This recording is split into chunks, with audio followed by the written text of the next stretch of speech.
আমার নবী এই মক্কার জিন্দেগিতে নির্যাতিত। আমার নবী আল্লাহর কাছে দোয়া করছেন, ও আল্লাহ তুমি ওমরকে নয় আবু জেহেলকে কবুল করে নাও। আল্লাহ মনে হয় দোয়া কবুল করে নিয়েছেন। ওমর রাদিয়াল্লাহু তাআলা আনহু তরবারি নিয়ে সাথে নিয়ে বোনকে সাথে নিয়ে নবীর বাড়ির দিকে রওনা হয়ে গেল। একটু জোরে বলেন বাবা আল্লাহু আকবার। ওমর যাইয়া নবীর ঘরের দরজার কিনারায় যাবে, সাহাবায়ে কেরাম ডাক দিয়া কয়, নবী ও পয়গম্বর, ওমর তো আসতেছে তরবারি নিয়া, ঘরের দরজা বন্ধ করে দেই। আমার নবী কয়, না না না, ওরে ওমরকে আসতে দাও। ওমর আমার গর্দান নেওয়ার জন্য আসতেছে না, বরং ওমর নিজেই গর্দান দেওয়ার জন্য আসতেছেন। একটু জোরে বলেন বাবা সুবহানাল্লাহ।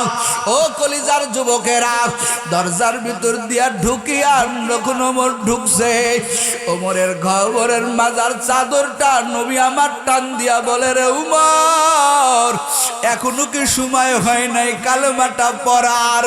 ওমর দুই চোখের পানি সারিয়া বলে, রে নবী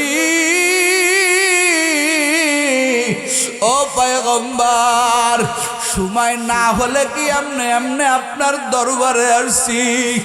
ও নবী আমি একজন বড় কপাল পুরা, ওরে দুনিয়ার লোভের কারণে আপনার গর্দান নেওয়ার জন্য তরবারি নিয়ে বাহির হয়েছিলাম, কিন্তু আল্লাহ হেদায়েতের মালিক, আল্লাহ আমার বুঝদান করেছেন।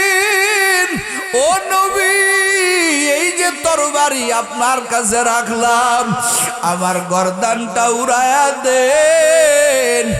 আমি তো আপনার গর্দান নেওয়ার জন্য আসি নাই, তার আগে আমাকে কালেমা পড়ে মুসলমান বানায়া দেন। ওরে কলিজার যুবক, এই ওমর এক সেকেন্ড দেরি করে না, নবীর সোহবত নিতে দেরি করে না, নবীর হাতে হাত দিয়া কালেমা পড়ে মুসলমান হয়ে যায়। জোরে কোন সুবহানাল্লাহ। ওমর 27 বছরের যুবক এক উমর কালেমা পড়ে মুসলমান হয়ে গেল। ওমরের মর্যাদা বাড়ছে না কমছে? কতক্ষণ বাড়ছে না কমছে? কে সেই উমর? আমার নবী ওমরের জন্য দোয়া করে, আল্লাহ আমার ওমরকে তুমি কবুল করে নাও। ওমর এমন মাকবুল হয়ে গেল রে যুবক, নবীর এতটুকু সহবত মানার কারণে আমার আল্লাহ ওমরের মর্যাদা বাড়াইয়া দিলেন। কেমন বাড়াইয়া দিলেন? এই কোরআনে হাকিমের মধ্যে ওমর একটা বেঈমান ছিল, কিন্তু কালেমা পড়ার পরে মুসলমান হওয়ার কারণে, নবীর সহবত অবলম্বন করার কারণে কেমন দামি বানিয়ে দিল। এই কোরআনে বিভিন্ন আয়াতের মধ্যে 22 জায়গা তারও বেশি আল্লাহ তাআলা কোরআনে ওমরের রায়ের পক্ষে আমার আল্লাহ নিজে তার কুদরতি রায়টা মিলাইয়া কয়, নবী ওমর যেই কথা বলেছেন ও পয়গম্বর, ওই কথা ফেলাইয়া দিবেন না। আমি আল্লাহ ওমরের মতের সাথে একমত পোষণ করলাম। জোরে কন্যা সুবহানাল্লাহ। ওমরের মর্যাদা বেড়ে গেল। এরে কলিজার যুবক, ও পর্দার আড়ালের আম্মা জানেরা, ও আমার বাপ জানেরা, মানুষ সোহবতের কারণে দামি হয়ে যায়। আবু বকর দামি হয়ে গেছে, বড় বড় সাহাবায়ে কেরামরা দামি হয়ে গেছে, জীবন চলে গেছে, নবীর সোহবত ছাড়ে নাই, মর্যাদা আল্লাহ তাআলা বাড়ায় দিয়েছেন।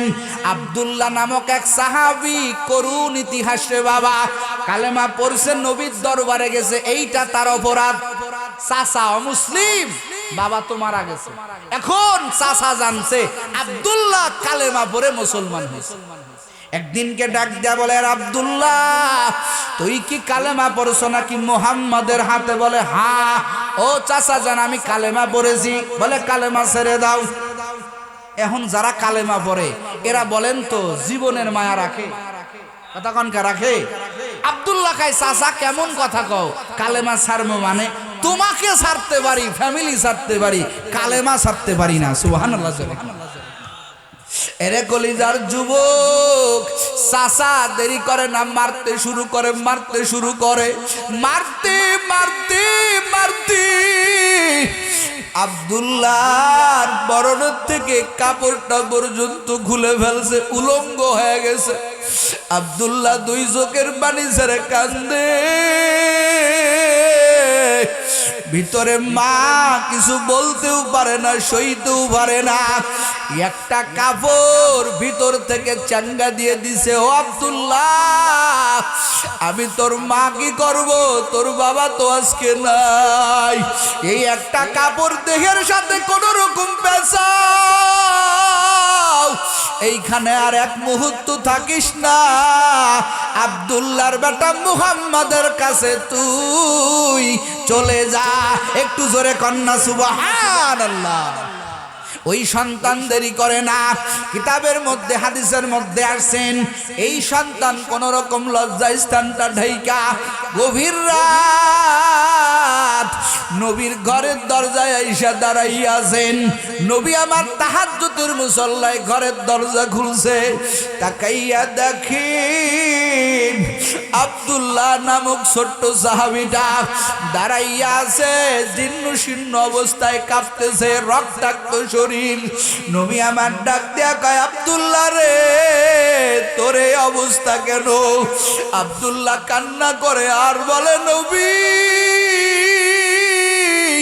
ও পয়গম্বর, আজকে আমার বাবা নাই, মা থেকেও না থাকার মতো।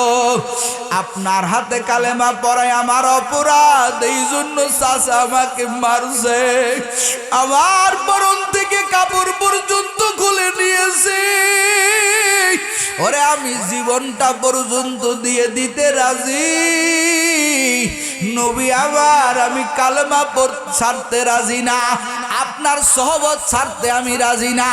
নবী, আমি বাড়িঘর দূর ফেলাইয়া একেবারে আপনার কাছে চলে আসছি, আপনি কি আমাকে একটু জায়গা দিবেন?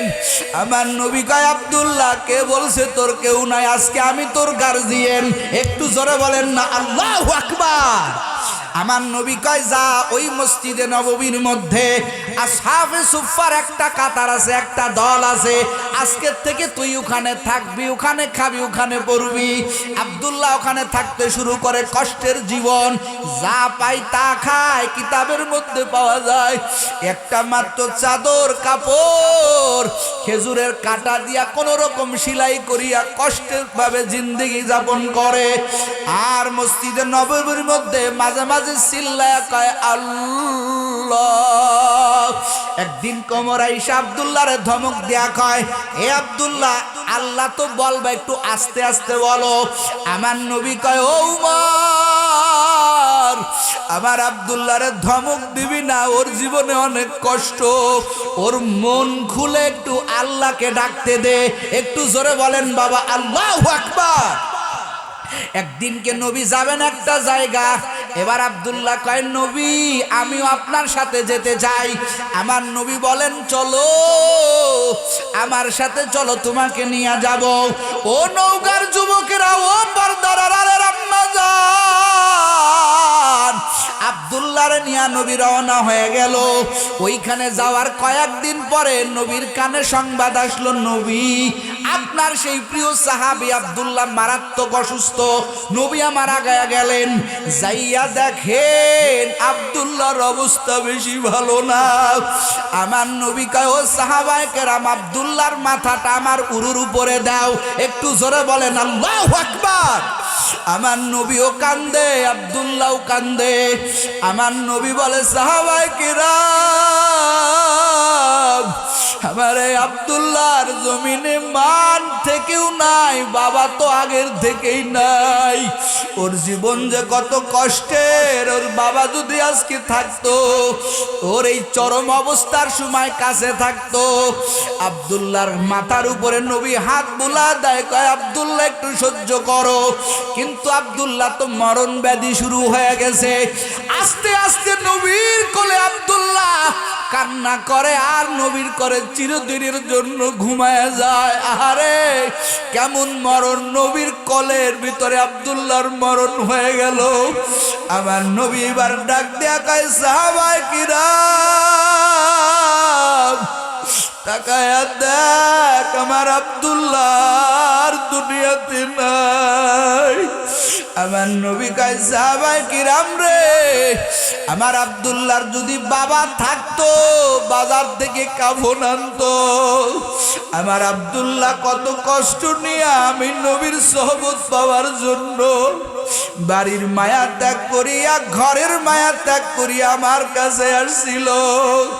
আজকে আমার আব্দুল্লাহ জমিনে নাই, আব্দুল্লাহর শরীরের কাফন আমি নবী নিজের জামা চাদর দিয়া আমি আমার আব্দুল্লাহর কবরের কাফন বানাইতে চাই। সুবহানাল্লাহ, আল্লাহু আকবার। নবীর 2 টুকরা কাপড় আব্দুল্লাহর গায়ে পরাইয়া দেওয়া হলো। আবার নবী কয় আব্দুল্লাহর যদি বাবা থাকতো বাজার থেকে কাফন আনতো, আমার গায়ের চাদরটা আব্দুল্লাহর গায়ে লাগায়া দাও। এই দৃশ্যগুলো আবু বকর দেখতেছে, কান্না করতেছে, ওমর দেখতেছে, কান্না করতেছে। হ্যাঁ রে, আব্দুল্লাহর কত কপাল, নবীর গায়ের জামা নিয়া কবরে যাওয়ার সৌভাগ্য পাইতেছে। জানাজা নবী নিজে বাড়াইলেন, জানাজা শেষে আব্দুল্লাহর লাশটা কবরের কিনারায় নিয়ে যাওয়া হলো। আমার নবী কয় সাহাবায়ে কিরাম থামো, আজকে আব্দুল্লাহর লাশটাকে নামাইবি, আব্দুল্লাহর তো বাবা নাই। আব্দুল্লাহ মনের অনেক কষ্ট নিয়ে আমি নবীর কাছে আসছিল। ওরা আমি নবী ওর কত আদর করেছি, আবার আব্দুল্লাহরে কে কবরে নিয়ে নামাইবি? কেউ না, আমি নবী আব্দুল্লাহরে কবরে নামাইব। একটু জোরে বলেন আল্লাহু আকবার। নবী আমার কবরের মধ্যে নেমে গেলেন। ও পর্দার আড়ালের আম্মা জান, সোহবতে মানুষকে কেমন দামি বানায় দেয়। নবী যখন আব্দুল্লাহর লাশটা কোলে নিয়া নবী যখন কবরের মধ্যে নামলেন, উপরে বড় বড় সাহাবায়ে কেরাম দাঁড়ায় আছেন। আবু বকর দাঁড়াইয়া হাউমাউ করে কান্না করতেছে, উমর দাঁড়াইয়া হাউমাউ করে কান্না করতেছে, বড় বড় সাহাবীরা কান্না করতেছে। আর ডাক দিয়ে বলতেছে, রে আব্দুল্লাহ,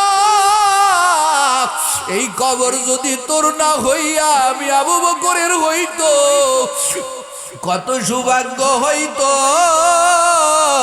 হায় রে আব্দুল্লাহ, তোর কপাল। ওরে নবীর একটু সোহবত অবলম্বন করার কারণে, বাড়ি গদ্দরের মায়া ত্যাগ করার কারণে আজকে নবী তোর কবরে নেমে তোকে নিজের হাতে কবরে নামাইতেছে। জোরে কোন সুবহানাল্লাহ। আমার নবী আব্দুল্লাহর কবরে নিয়া নবী এবার আল্লাহর কাছে দোয়া করে, দয়ার মালিক, ও দয়ার আল্লাহ, আবার আব্দুল্লাহ আজকে দুনিয়াতে নাই, আবার আব্দুল্লাহ বড় এতিম, কত দুঃখ নিয়ে আমার কাছে আসছিল। আয় আল্লাহ, আমি আব্দুল্লাহর উপরে রাজি, ও দয়ার মালিক, তুমিও আব্দুল্লাহর উপরে রাজি হয়ে যাও। একটু জোরে বলেন আল্লাহু আকবার। এরে কলিজার যুবক, আব্দুল্লাহর দাম বেড়ে গেল। আব্দুল্লাহ কত মর্যাদাবান হয়ে কবরে গেল। এই জন্য আল্লাহর বান্দারা ভালো লোকের কাছে গেলে বাবা ঠকবা না। ওরে কলিজার যুবক, ও পর্দার আড়ালের আম্মা জান, আর কয়দিন বেহায়াপনা করবেন? আর কয়দিন নাপাকি হালাতে চলবেন? মনে করেন জীবনটা বড় না রে বাবা, জীবন বড় না। এমন কোনো দিন নাই যুবকের লাশের খবর পাওয়া যায় না। প্রতিদিন যুবকের লাশের খবর প্রতিদিন যুবক কবরে যাইতেছে রে বাবা। এই দুনিয়ার বাহাদুরি তুমিও করে কোনো লাভ নাই, এই দুনিয়ার বাহাদুরি আমিও করে কোনো লাভ নাই। আমরা হলাম কবরপুরের যাত্রী। এই হাত দিয়া কত মানুষের সারা জীবনের মতো কবরে রেখে দিলাম। এইখানে কত আল্লাহর বান্দারা আছো, মারে জনমের মতো কবরে রাইখা দিছ, বাবারে জনমের মতো কবরে রাইখা দিছ। এই দুনিয়ায় কত যুবক কত স্বপ্ন নিয়ে ঘুরি, কত যুবক কত কল্পনা নিয়ে ঘরে, কিন্তু না, আমার আল্লাহ কয় বান্দা তোর সমস্ত কল্পনা ভাঙতে আমি আল্লাহর 1 সেকেন্ড সময় লাগবে না। কত যুবকের চিন্তা বাড়ি করব, গাড়ি করব, কত কিছু করব, এটা করব সেটা করব, কিন্তু আমরা দেখি কত যুবক কিছুই করতে পারে না। লাস্টে তাকাইয়া দেখি যুবকের পরনের কাপড়গুলো খোলা হয়, যুবকের বিদায় গোসল দেওয়া হয়, 3টা কাপড়ে বাসায় ওই যুবকের জীবনের মতো কবরে নামায়া দেওয়া হয়। এরে কলিজার যুবকেরা ও পর্দার আড়ালের আম্মা জানেরা, আর কয়দিন বেহাপনা করবেন, এই দুনিয়ায় আপনিও থাকতে পারবেন না, আমিও থাকতে পারব না। কত মানুষের কত স্বপ্ন আমার আল্লাহ মুহূর্তে ভাঙ্গা দেয়। কত বাবার কত আশা ছিল ছেলেটারে কামাই সুদ বানাবো, ছেলেটাকে ভালো জায়গা বিবাহ দিব, কিন্তু আমরা জমিনে তাকাইয়া দেখি কত বাবার হাতে সন্তানের লাশ, কত বাবা কান্দে করিয়া ওই সন্তানের জনমের মতো কবরে নামাইয়া দিল। কত যুবকের কত আশা আমার আল্লাহ ভাঙ্গা দিল। এই জন্য বাপ জানেরা এই দুনিয়া কিছুই না। এই তো গত বছরের ঝড়ে সম্ভবত ওই যে আল্লাহর এক বান্দা বিদেশ থেকে কত টাকা কামাইলো। যুবকেরা তোমরা খবরে দেখছো, আমি কতবার এই জিনিসটা দেখছি। আল্লাহর বান্দা প্রায় 18,000 স্কয়ার ফুটের একটা বিল্ডিং করলো। বিদেশের কত টাকা এই যুবক কামাইয়া কষ্টের টাকা দিয়া বাড়ি বানাইলো। বাংলাদেশে আইসা বাড়িটা কমপ্লিট করে শুক্রবারের দিন সম্ভবত এই যুবক দুয়ার মাধ্যমে বিল্ডিং এ উঠবে। স্ত্রীর কত স্বপ্ন, সন্তানের কত স্বপ্ন, নিজের কত স্বপ্ন। আগের দিন রাত্রেবেলা ঘরে ঘুমাইছে টিনের ঘর, আগামীকাল বিল্ডিং এ উঠবে। কত সুখ, কত আনন্দ, কত জল্পনা, কিন্তু আল্লাহর কি কুদরতি ফয়সালা রে যুবক। ওই রাতের বেলায় কঠিন ঝড়, ওই রাতের বেলা কঠিন ঝড়, বড় একটা গাছ আমার আল্লাহ তাআলা ওই বাড়ির উপরে ওই যুবকেরা যেখানে ঘুমাইয়াছিল ওই বরাবর আমার আল্লাহ গাছটা ফেলাইয়া দিল। ওই 3টা আল্লাহর বান্দার উপর দিয়া গাছটা পড়ে গেল। যুবক চলে গেল, স্ত্রী চলে গেল, সন্তানটা চলে গেল। পরের দিনেই মানুষ ফেসবুকে ফটো তুলে তুলে পোস্ট করেছে, এক জায়গা বিল্ডিং এর ছবি, আর এক জায়গা 3টা কবর। মানুষ পোস্ট করতেছে, হায় রে যুবক আজকে বিল্ডিং এ উঠবে, কিন্তু যুবক বিল্ডিং এ উঠতে পারলো না। এই 3 আল্লাহর বান্দা বান্দিরা কবরের বাড়িতে রওনা দিয়া দিল। বিল্ডিং এর জায়গা বিল্ডিং পড়ে থাকলো। ও নওগাঁর মুসলমান, ও আম্মা জানেরা, এই তিনজন ব্যক্তি কবরের বাসিন্দা হয়ে গেল, বিল্ডিং এ উঠার ভাগ্য হলো না রে বাবা। এই তো দুনিয়ার বাহাদুরি, আমার মাওলার দরবারে ফিরো। এই দুনিয়ার কেউ তোমার আপন হবে না। এই জন্য বাবা কবরের চিন্তা করো, ও আম্মা জানেরা কবরের চিন্তা করো। এই জমিনে তুমি আমি কেউ থাকতে পারবো না। মাঝে মাঝে আল্লাহর পা ধরে, কুদরতি পা ধরে চোখের পানি ছেড়ে দাও। ও দয়ার মালিক, আসছিলাম একা যাইব একারে আল্লাহ, কিন্তু কি নিয়া কবরে যাব? গভীর রাতে উঠিয়া মাওলার কুদরতি পা ধরে ধরে চোখের পানি ছেড়ে দাও। গুনাহ তো তুমিও করছো, আমিও করছি। আমার মাওলার মতো গাফফার তো কেউ নাই, আমার মাওলার মতো গফুর কেউ নাই। এরে যুবক, এই মাহফিলটা জীবনের শেষ মাহফিল মনে করো, আর এইরকম মাহফিলে বসার সুযোগ হবে না রে যুবক। আমার মাওলার কাছে ইনিয়ে বিনিয়ে চোখের পানি ছাড়ো। ওরে তুমি আমি যেই গুনাহ করে জাহান্নামের আগুন, ওই জাহান্নামে জ্বলাইছি, ওই জাহান্নামের আগুন কি দিয়া নিভাইবারে যুবক? আর কয়দিন যৌবনের বাহাদুরি করবা? আবু সাইদ মুগ্ধ এরা কোনদিন কল্পনা করছিল না যৌবন কালে কবরে চলে যাব।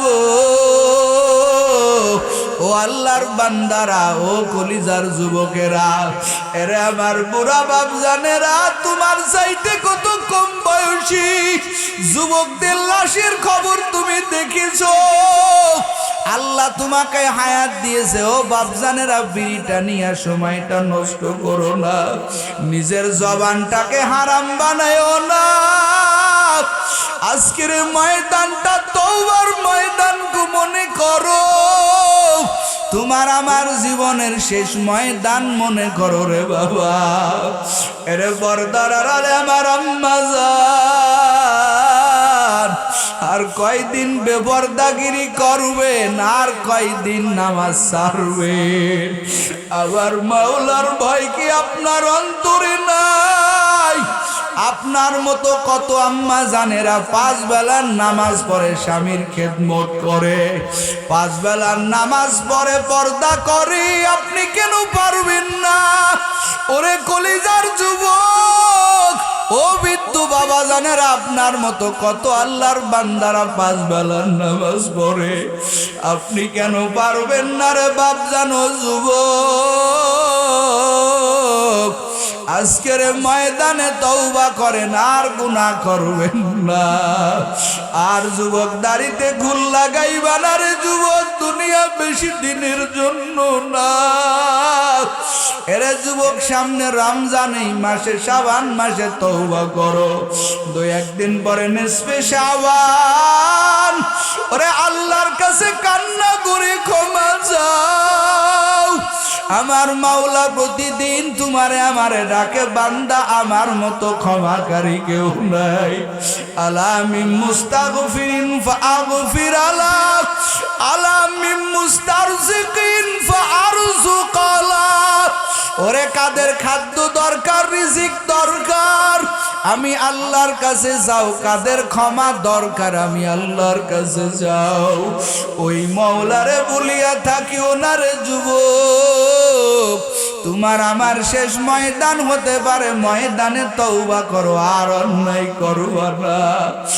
আর দাড়িতে ঘুল লাগাই আমার নবীজিরে কষ্ট দিবা না, আর নামাজ কাজা দিবা না। উলামায়ে কিরামের সাথে চলবা, মাদ্রাসার সাথে মোহাব্বত রাখবা, মাদ্রাসার উস্তাদদেরকে মোহাব্বত করবা, তলবে এলেমদেরকে মোহাব্বত করবা।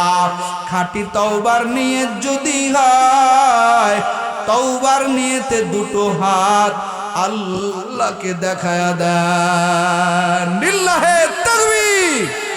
আয় আল্লাহ, তওবার নিয়তে হাত উঠাইলাম রে মালিক, আর গুনাহ করব না। এই ময়দান আমাদের জীবনের শেষ ময়দান হতে পারে আল্লাহ। আয় আল্লাহ, তওবা কবুল করিন, আপনার খাঁটি বান্দা বান্দি না বানাইয়া আল্লাহ আপনি আমাদের কারো কবরে জাগ দিয়েন না। সবাই বলেন আমিন। আল্লাহ আমাদের তওবা করে তওবাতুন নসুহা করে আল্লাহ আমাদের কবরে যা তৌফিক দান করুক, বলেন আমিন। আল্লাহ তাআলা আমাদের প্রত্যেকেরই উলামায়ে কেরামের সাথে চলে, উলামায়ে কেরামের সাথে ভালোবাসা রেখে আল্লাহ আমাদের যেন আল্লাহ তাআলা এই দুনিয়াতে যেমন আলেম উলামার সাথে চলার তৌফিক দেয়, আল্লাহ যেন হাসরের ময়দানেও আলেম উলামার সাথে আমাদের হাসর নাসর করেন। একটু জোরে বলেন আমিন। দোয়ার আগে আপনাদের কাছে আমার একটা অনুরোধ। আলহামদুলিল্লাহি রাব্বিল আলামিন, والصلاة والسلام على سيدنا والمرسلين وعلى آله وأصحابه أجمعين يا أرحم الراحمين يا أرحم الراحمين يا أرحم الراحمين يا أرحم الراحمين اللهم بارك لنا في رجب وشعبان وبلغنا رمضان اللهم بارك لنا في رجب وشعبان وبلغنا رمضان আদর করিয়া মানুষ বানাইয়া কেমনে দিবা জাহান্নামে ফেলিয়া, কেমনে দিবা জাহান্নামে ফেলিয়া। বান্দা যখন জাহান্নামে জ্বলিবে, বান্দা যখন জাহান্নামে জ্বলিবে,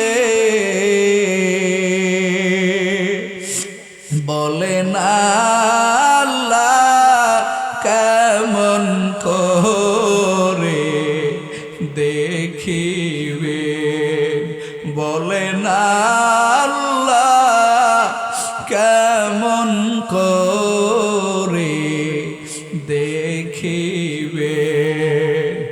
ও দয়ার মালিক, এই ময়দানে আমরা বড় গুনাহগার।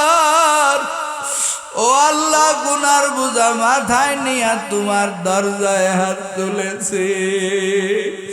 আল্লাহ, তুমি যদি আমাদেরকে মাফ না করো, আয় আল্লাহ আমাদের যাওয়ার মতো কোনো জায়গা নাই। আয় আল্লাহ, তোমার রহমত থেকে আমাদেরকে তাড়াইয়া দিও না। তাকায়া দেখো, আমরা তোমার এতিম নবীর উম্মত, গুনাহ তো করিয়াই ফেলেছি রে মালিক। ও আল্লাহ, আপনি না রহমান, আপনি না রহিম, আপনার মতো দয়ার আল্লাহর কেউ নাই। মেহেরবানি করে আল্লাহ আমাদের জিন্দেগির গুনাহগুলি মাফ করে দেন আল্লাহ।